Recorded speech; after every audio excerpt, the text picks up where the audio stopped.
I'm probably going to talk about it. Matter of fact, I might even talk about it right now. Nope, talk about something else first. We're going to take a look at the John Lennon tune, The Continuing Story of Bungalow Bill. And we're going to do this in a kind of unusual manner. Well, I've done some things like this before. We're going to do it first as an ear training thing, but there's something really, a couple unusual things about it. So I'm going to have a few little reviews going on in this segment, and then in the next segment I'll strum through some of the stuff that I want you to try to listen for. Now, it of course opened up with this flashy flamenco introduction, and there was, as you probably know, there was nobody in the band that could play that. They hit a key on a mellotron, and that popped out. A little 7-second loop that was probably recorded by an accomplished flamenco Spanish guitar player, possibly the Australian guitarist, an Australian guitarist named Eric Cook, but can't find any real record of that. But a lot of the way mellotrons worked is tape loops, and they were funky machines that just broke down all the time. Of course, famous Mike Pinder had one, Rick Wakeman, they all had a couple, because if you traveled with only one, things would be bad. So the famous intro to Bungalow Bill is done on a keyboard with just tape sounds, kind of early synthesizer stuff. But we will talk about it. Nice little E minor-y kind of Phrygian scale. But what I really want to talk about in this song, a little history of the song that's kind of interesting. They were, of course, spent the summer of 1968, well, here in the Northern Hemisphere, it was like late winter, early spring, in India. And there, a lot of visitors kind of came and went, and one of them came there for a while, meditated with them, lived in love, peace, happiness, and maybe a little music. Went out for a few days on a tiger hunting expedition. Maybe different stories, but came back. And settled back down into love, peace, and music, and meditation, spiritual convergence. Okay. Let's get on with the song. So John sort of wrote this as a tongue-in-cheek kind of thing, and it was also something they just threw this together, a couple of takes. They had everybody that was around that could sing. Yoko sings a little lead line on it, and all kinds of stuff. But it's based on a very standard chord progression, but has some unusual meter phrasing, and then some unusual. It has two different sections, in kind of different times.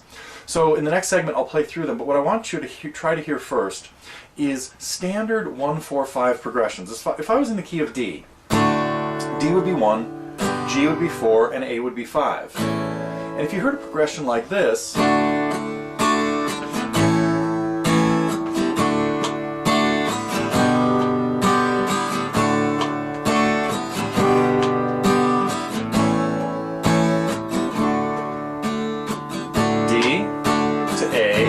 that's the sound of 1 to 5. Then back to D to G, which is the sound of 4. Now going to 4 first, and then to 5 would get us a very typical, folk song, country song, something like that. To hear that same thing in the key of, let's say, E, we'd have something like this: 1, 5, 1, 4. 1, 4, 5, 1. Now, what I'd encourage you to do is pause this right here and play through that progression. 1, 5, 1, 4, 1, 4, 5, 1, in the other common keys that we play in on the guitar. Those would be G, C, and A.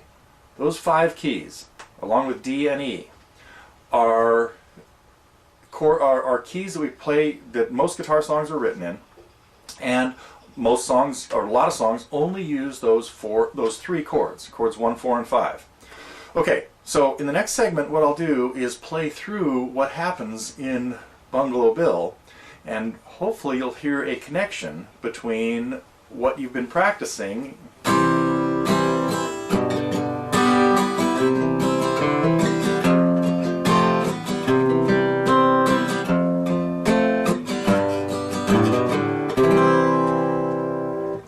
what you're about to hear in the next segment as we play through the chords to The Continuing Story of Bungalow Bill.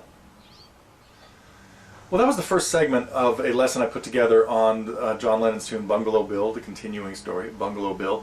And what I really wanted to do with this lesson was turn it into an ear training thing where you could hear, you get used to that 1-4-5 progression and the little sequence, and then realize that there's a little 7-measure phrase, or 7 sets of 2 beats, kind of half measures depending on how you want to think about it, that has just got a big modification to what we hear in 1-4 and 5, and then a quick key change.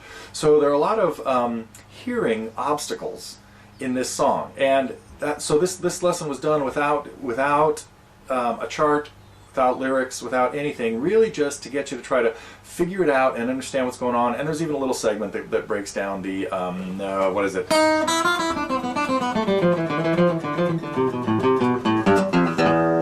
It kind of walks through that just for fun, but that's sort of beyond the scope of what we really wanted to work on here, which was just understanding this. So if you'd like to see this lesson, it's up as part of the Target program at Totally Guitars, and we also have a lot of free lessons to get you started. The Target program is a monthly subscription program, but there are hundreds and hundreds of lessons and theory and technique lessons and just all kind of stuff there to become a total guitarist. So if you'd like to check it out, I think you'd really enjoy seeing some of the stuff that we have at Totally Guitars.